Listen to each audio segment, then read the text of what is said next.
Welcome students. आज के lecture में हम लोग देखेंगे संधारित्रों का दो प्रकार के संयोजन होते हैं। एक होता है श्रेणी संयोजन और दूसरा होता है समांतर संयोजन। तो सबसे पहले हम देखेंगे श्रेणी संयोजन। पहले हम समझते हैं कि श्रेणी संयोजन क्या होता है। तो देखिए, इस चित्र में तीन संधारित्र लिए हैं जिनकी धारिताएं हैं C1, C2 तथा C3। तो देखिए, पहला जो संधारित्र है C1, इसकी दो प्लेटें हैं A तथा B। दूसरा जो संधारित्र है C2, इसकी दो प्लेटें हैं C तथा D। तीसरा जो संधारित्र है, इसकी प्लेटें हैं E तथा F। अब देखिए, संधारित्र जो पहला है C1, इसकी धारिता C1 है। इसकी प्लेटें, जो पहली प्लेट है A, दूसरी प्लेट है B। तो जो पहला संधारित्र है, इसकी दूसरी प्लेट अर्थात B प्लेट जो है, दूसरा जो संधारित्र है उसकी C प्लेट से जुड़ा हुआ है। दिख रहा है हमें, ये जुड़ा हुआ है, B जो है C से जुड़ा हुआ है। इसी प्रकार से जो दूसरा संधारित्र है, जिसकी धारिता हम C2 कहते हैं, इसकी दूसरी प्लेट अर्थात ये दूसरी प्लेट है D, ये तीसरे संधारित्र की पहली प्लेट जो कि E है, इससे जुड़ा हुआ है। तथा तीसरा जो संधारित्र है, उसकी दूसरी प्लेट F जो है, ये पृथ्वीकृत है, यानी कि ये शून्य विभव से जोड़ दी जाती है। और इस प्रकार का ये संयोजन है और इसे हम श्रेणी संयोजन कहते हैं। इसे हम एंड टू एंड कनेक्शन भी कहते हैं, क्योंकि इसमें जो कि इसके दो टर्मिनल्स होते हैं संधारित्र यानी कंडेंसर के, तो एक सिरा किसी दूसरे सिरे से जुड़ा होता है और एक सिरा किसी दूसरे सिरे से। मतलब एक जो है ये कहीं बैटरी से जुड़ा है, दूसरा जो है ये दूसरे संधारित्र की एक प्लेट से जुड़ा है। लेकिन दूसरे संधारित्र का दूसरा सिरा तीसरे संधारित्र की एक प्लेट से जुड़ा है, लेकिन अगला जो है वो पृथ्वीकृत है। तो इस प्रकार से हम कह सकते हैं कि ये जो संयोजन होता है, ये क्या कहलाता है बच्चों? ये श्रेणी संयोजन कहलाता है। अब हम इसको समझते हैं। तो देखिए, जो पहला जो संधारित्र है, जिसे आप C1 ही कह लो, तो इस संधारित्र की प्लेट A को हम +Q आवेश दे रहे हैं। A को क्या आवेश दे रहे हैं? +Q। तो आप जानते हैं कि प्लेट B पर प्रेरण के कारण क्या उत्पन्न हो जाता है? जो आंतरिक सतह है प्लेट B की, आंतरिक यानी अंदर वाली, इस पर प्रेरण के कारण क्या हो जाता है? -Q आवेश उत्पन्न हो जाता है। और बाहर क्या उत्पन्न होगा? +Q। इसको हम बाद में मिटा देंगे, बाहर -Q उत्पन्न होगा। लेकिन चूंकि ये किससे जुड़ा हुआ है? C से जुड़ा हुआ है, इसीलिए C पर कौन सा आवेश? क्योंकि ये B का जो है बाहरी सतह C से जुड़ी है, इसलिए इस पर +Q आवेश उत्पन्न होगा। दूसरा जो संधारित्र है C पर क्या उत्पन्न होगा? +Q, क्योंकि इसके बाहरी पृष्ठ पर +Q आवेश उत्पन्न होता है। ये दोनों जुड़े हैं। अब जो D है, इस पर प्रेरण के कारण क्या उत्पन्न होगा बच्चों? -Q आवेश उत्पन्न होगा अंदर की सतह पर, लेकिन बाहर की इसकी सतह पर भी क्या उत्पन्न होगा? +Q आवेश। और ये जो D प्लेट है, ये तीसरे संधारित्र की पहली प्लेट जो है E, इससे जुड़ा हुआ है, इसीलिए इस E पर क्या उत्पन्न होगा? +Q आवेश। और इसी तरीके से F पर प्रेरण के कारण कौन सा उत्पन्न होगा? -Q आवेश। और F प्लेट जो है ये पृथ्वीकृत है, इसीलिए इसका जो बाहर वाला जो आवेश जो +Q उत्पन्न होगा, ये पृथ्वी में चला जाएगा। इस प्रकार का ये संयोजन है। अब हम मानते हैं कि जो पहला संधारित्र है, इसकी धारिता क्या है? C1 है। दूसरा संधारित्र है, इसकी धारिता क्या है? पहले की C1, दूसरे की C2 और तीसरे की हम मान रहे हैं C3 है, C3 मान रहे हैं हम। अब देखिए, श्रेणी संयोजन में जो है कि जो आवेश प्रवाहित होता है, इसका मान समान रहता है। पहले संधारित्र में से यदि Q1 आवेश प्रवाहित हो रहा है, तो ऑफ कोर्स दूसरे में से भी Q ही आवेश प्रवाहित होगा, और तीसरे संधारित्र में से भी Q ही आवेश प्रवाहित होगा। मतलब यहाँ पर आवेश की कोई ब्रांचिंग नहीं होती है। वैसे भी आप समझ सकते हो कि सीधे ही अगर एक में से जितना आवेश बहेगा, उतना ही दूसरे में से बहेगा और उतना ही तीसरे में से बहेगा। लेकिन ये इम्पोर्टेंट है कि जो श्रेणी संयोजन होता है, इसमें संधारित्र जो पहला है, दूसरा है तथा तीसरा है, इनके विभवांतर के मान अलग अलग होते हैं। पहले का विभवांतर अलग होगा, पहले जो संधारित्र है उसके प्लेटों के मध्य जो विभवांतर होगा, दूसरे प्लेटों के मतलब जो दूसरा संधारित्र है उसकी प्लेटों के मध्य विभवांतर कुछ और होगा, और जो तीसरा संधारित्र है इसकी प्लेटों के मध्य विभवांतर कुछ और होगा। इस तरीके से हम कह सकते हैं कि श्रेणी संयोजन में जो है आवेश का मान क्या होता है, समान, लेकिन विभव या विभवांतर क्या होता है, अलग अलग, भिन्न भिन्न, अलग अलग होता है। अब इसमें से समान आवेश क्यों प्रवाहित होगा प्रत्येक संधारित्र में से। अब हम देखेंगे कि जो पहला संधारित्र है इसकी प्लेट ए पर कितना विभव है, V1, ए पर है V1, बी पर कितना है बच्चों, V2, इसलिए पहले संधारित्र की प्लेटों के मध्य विभवांतर कितना हो जाएगा, V1 माइनस V2। इसको हम लिख लेते हैं, समझने में आसानी होगी। तो पहले संधारित्र की प्लेटों के मध्य विभवांतर कितना होगा, V1 माइनस V2।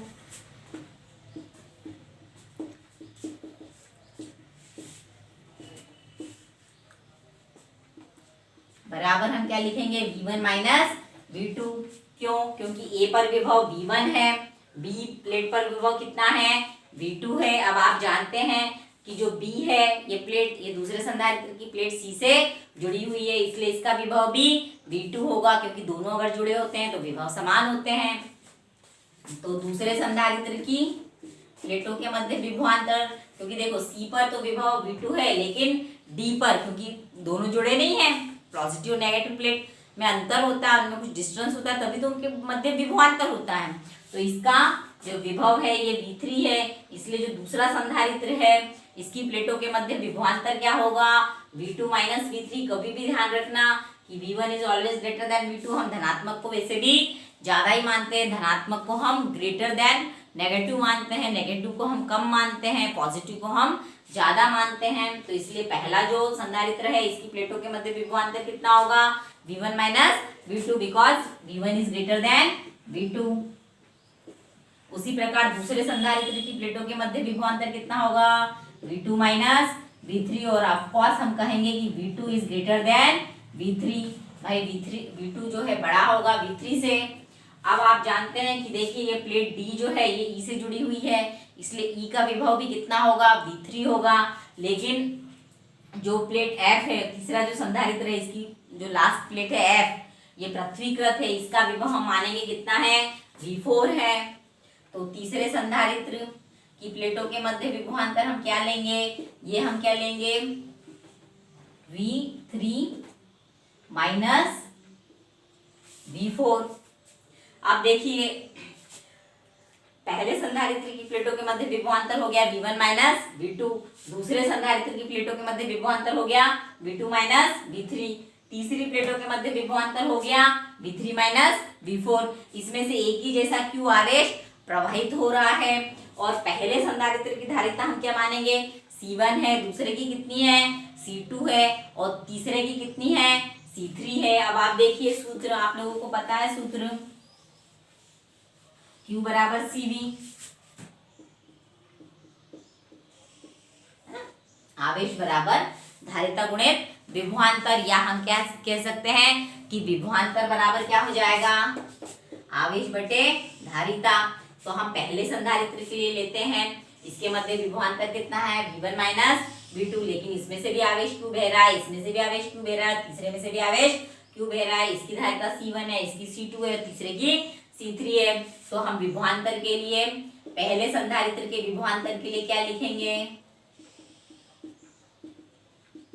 विभवांतर कितना है बच्चों, V1 माइनस V2 बराबर क्या रहेगा, इस सूत्र से आवेश बह रहा है इसमें Q, और इसकी धारिता कितनी है, C1।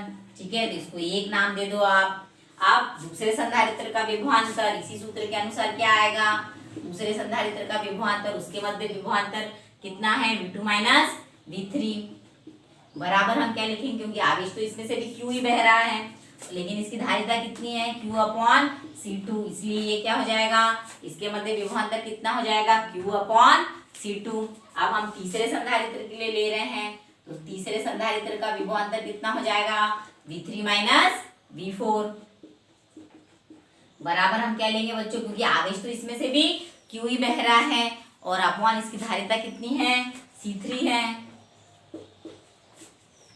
ठीक है ना। अब देखिए प्लेट ए तथा प्लेट एफ के मध्य विभवांतर कितना है, V1 माइनस V4। प्लेट ए व एफ के मध्य विभवांतर अब आप देख रहे हो भाई कि देखो प्लेट ए का विभव तो है V1 और एफ का विभव है V4, तो V1 is greater than V4, ये तो हमें दिख ही रहा है। ये हमेशा ज्यादा होता, पॉजिटिव वाला जीरो से जुड़े होने वाला हमेशा कम होगा। तो प्लेट ए व एफ के मध्य विभवांतर कितना होगा, V1 माइनस V4 होगा। अब हम ये समझते हैं कि इन तीनों संधारित्रों की बजाय हम तुल्य धारिता एक ऐसे ही संधारित्र की कल्पना करते हैं कि जिसकी धारिता C है, जिसमें से Q आवेश प्रवाहित हो रहा है तथा इसकी प्लेटों के मध्य विभवांतर V1 माइनस V4, क्योंकि देखिए हमें इनकी बजाय केवल एक संधारित्र लेना है, केवल एक संधारित्र कि जिसकी प्लेटों के मध्य, देखिए इसकी पहली प्लेट क्या है V1 और इस संधारित्र का जो कॉम्बिनेशन है इसकी लास्ट प्लेट क्या है F, इसका विभवांतर कितना है V4। तो हम एक ऐसे संधारित्र की कल्पना करते हैं कि जिसकी प्लेटों के मध्य विभवांतर होगा V1 माइनस V4, जिसमें से आवेश कितना प्रवाहित हो रहा है Q तथा जिसकी धारिता कितनी है C। तो हम क्या कह सकते हैं, क्या कहेंगे हम कि इसके लिए अगर हम सेम फार्मूला लगाएंगे तो V1 माइनस V4 हम क्या लिखेंगे बच्चों, Q अपॉन C। यही वाले सूत्र का हम उपयोग कर रहे हैं, Q बराबर C भी होता है तो V यानी विभवांतर बराबर क्या होगा, आवेश बटे धारिता। क्योंकि हम एक अकेले इन तीनों के बजाय हम ऐसे इतने वैल्यू का एक संधारित्र ले रहे हैं जिसकी धारिता C है, जिसमें से Q ही आवेश प्रवाहित हो रहा है तथा इसकी प्लेटों के मध्य V1 तथा V4 इतना विभव है, तो इसके मध्य विभवांतर होगा V1 माइनस V4 बराबर Q अपॉन C। तो अब हम, लेकिन ये तो हो गया एक, अगर हम ले रहे हैं अभी हम इससे तुलना कर रहे हैं तो देखिए V1 माइनस V4 अगर हम इसके लिए बात कर रहे हैं तो इसकी एक्चुअल वैल्यू क्या होगी, तो देखिए V1 माइनस V4 बराबर होगा V1 minus V2 plus V2 minus V3 plus V3 minus V4। मतलब इन प्लेटों के मध्य का विभवांतर एक्चुअली इन दोनों के योग प्लस इन दोनों के योग प्लस इन दोनों के योग के बराबर होगा ना, बराबर क्या होगा, लेकिन V1 माइनस V2 हमने क्या लिखा है बच्चों, Q upon C1 plus V2 minus V3, इसके पहले हमने लिखा है सूत्र में, दूसरे सूत्र में क्या लिखा है Q अपॉन C2, तीसरे जो सूत्र लिखा है हमने V3 माइनस V4, इसमें हमने क्या लिखा है Q अपॉन C3 लिखा है। और V1 माइनस V4 अभी हमने कहा है तो एक अकेले संधारित्र की हम कल्पना कर रहे हैं तो ये हो जाएगा Q अपॉन C। आप Q कॉमन निकाल लीजिए,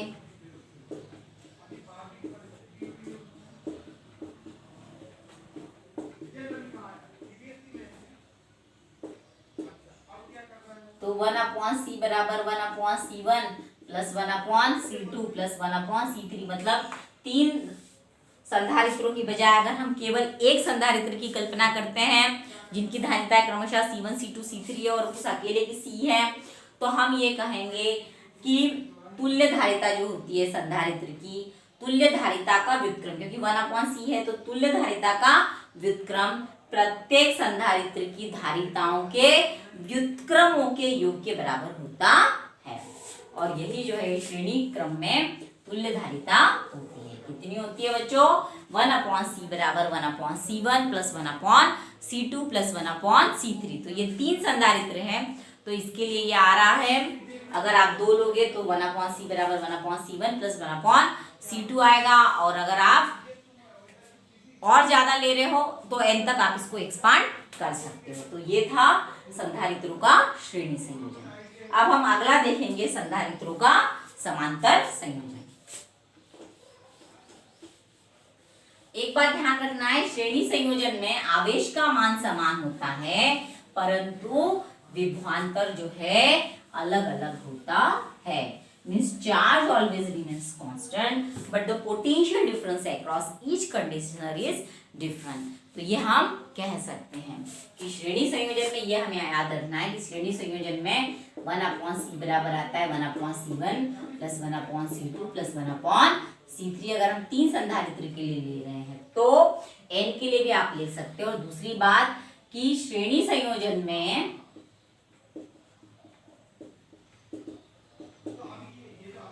प्रत्येक संधारित्र का आवेश क्या होता है बच्चों? समान होता है। प्रत्येक संधारित्र का आवेश क्या होता है? समान होता है। परंतु प्रत्येक संधारित्र का आवेश समान होता है, परंतु विभवांतर क्या होता है? अलग अलग या भिन्न भिन्न होता है। ये पॉइंट हमें याद रखना है, इट इज वेरी इंपॉर्टेंट। श्रेणी संयोजन में हमेशा आवेश समान होता है, लेकिन विभवांतर का मान जो होता है ये क्या होता है? अलग अलग होता है। Now we will move on to parallel combination, यानी समांतर संयोजन हम लोग देखेंगे कि संधारित्रों का समांतर संयोजन।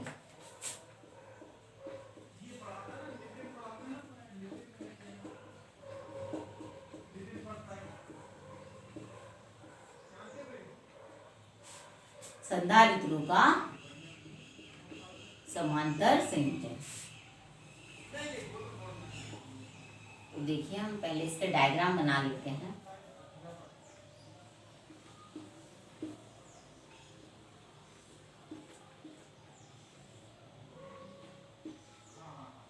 तो देखिए चित्र में आपको 3 संधारित्र दिख रहे हैं।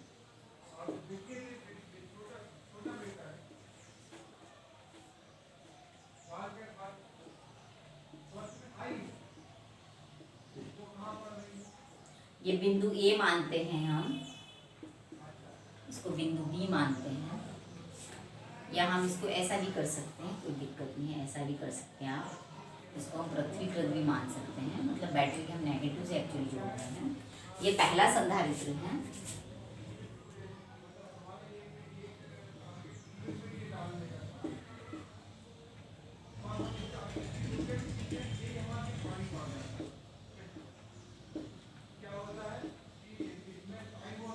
हाँ, तो देखिए यहाँ पर संधारित्रों का समांतर संयोजन दिखाया हुआ है। इसमें प्रत्येक संधारित्र की जो पहली प्लेट है, आप देखिए चित्र में पहला जो संधारित्र है जिसको आप C1 कह सकते हैं, जिसकी धारिता C1 है, हम C1 ही कहेंगे। तो इसकी जो पहली प्लेट है A, दूसरा संधारित्र C2, इसकी धारिता C2 है, इसको हम C2 ही कहेंगे। इसकी पहली प्लेट C तथा तीसरा जो संधारित्र है C3, जिसकी धारिता है, इसकी पहली प्लेट E, ये आपस में जुड़े हुए हैं। तो A, C और E जो प्रत्येक संधारित्र की हम पहली प्लेट कहेंगे, ये आपस में जुड़े हुए हैं और इनको हमने बिंदु A से जोड़ दिया है, जो धनात्मक विभव से जुड़े हैं एक्चुअली। और जो संधारित्र की जो दूसरी प्लेटें हैं, अर्थात देखिए आप B, D तथा F, ये आपस में जुड़ी हुई हैं और इनको हमने क्या कर दिया है बच्चों? इनको पृथ्वीकृत कर दिया है। और इस प्रकार से ये संयोजन है और इसी संयोजन को हम समांतर संयोजन कहते हैं। इसमें संधारित्रों की प्रत्येक की एक एक प्लेट, मतलब आप कह लो धनात्मक प्लेट या पॉजिटिव प्लेट्स, या पहली प्लेटें जो हैं आपस में जुड़ी होती हैं एक साथ, और दूसरी प्लेटें भी आपस में जुड़ी होती हैं। पहली प्लेटें धनात्मक से जोड़ते हैं और दूसरी प्लेटें हम ऋणात्मक से जोड़ते हैं, और इस प्रकार का जो संयोजन होता है इसे हम क्या कहते हैं? समांतर संयोजन कहते हैं। अब देखिए कि जो इसमें जो है समांतर संयोजन में विभव दोनों भी, प्रत्येक संधारित्र के मध्य का विभवांतर समान रहता है। क्यों? क्योंकि प्रत्येक पहली जो प्लेटें हैं इनके विभव समान होंगे और दूसरी प्लेटें तो वैसे ही पृथ्वीकृत है तो इनके विभव तो 0 होंगे। इसीलिए प्रत्येक संधारित्रों के मध्य विभवांतर V होगा। ये इंपॉर्टेंट पॉइंट है कि समांतर संयोजन में प्रत्येक संधारित्रों के मध्य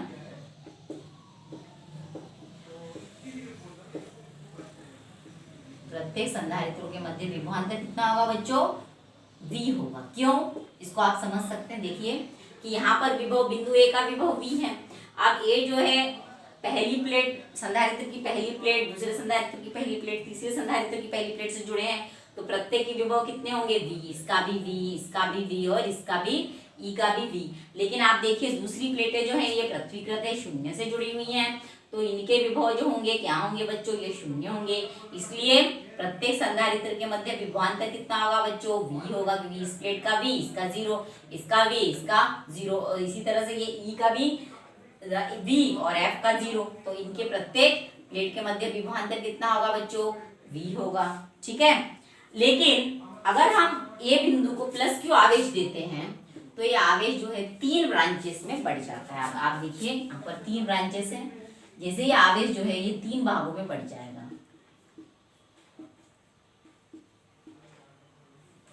तो आप ये देखेंगे कि जो आवेश है ये Q जो है 3 भागों में बढ़ जाता है, ये अपनी अपनी धारिताओं के अनुपात में बढ़ जाता है। पहले संधारित्र पर जो आवेश हम मानेंगे Q1 जाता है, दूसरे संधारित्र पर Q2 जाता है और तीसरे संधारित्र पर Q3 जाता है, क्योंकि देखिए आवेश संरक्षण के नियम से Q बराबर Q1 plus Q2 plus Q3 होगा। ठीक है ना, ये हम समझ सकते हैं क्योंकि ये ब्रांचेस में बढ़ जाता है, तो Q बराबर कितना होगा, Q1 plus Q2 plus Q3।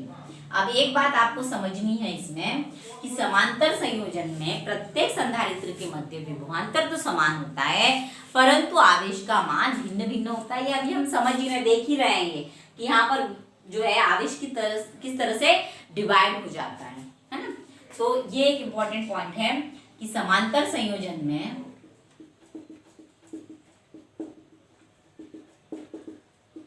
आवेश का मान क्या होता है बच्चों, भिन्न भिन्न, परंतु विभवांतर क्या होता है, समान होता है। ठीक है, अब हम पहले संधारित्र के आवेश के लिए लिखेंगे तो Q1 बराबर क्या लिखेंगे हम, C1 इंटू V। देखिए आप फार्मूला जानते हैं, Q बराबर CV। तो पहले क्या आवेश है Q1, विभवांतर है V, धारिता है C1, तो इसके लिए क्या लिखेंगे हम, Q बराबर C1 V। इसी तरह से दूसरे संधारित्र पर जो आवेश है Q2, उसके लिए क्या लिखेंगे, C2 V।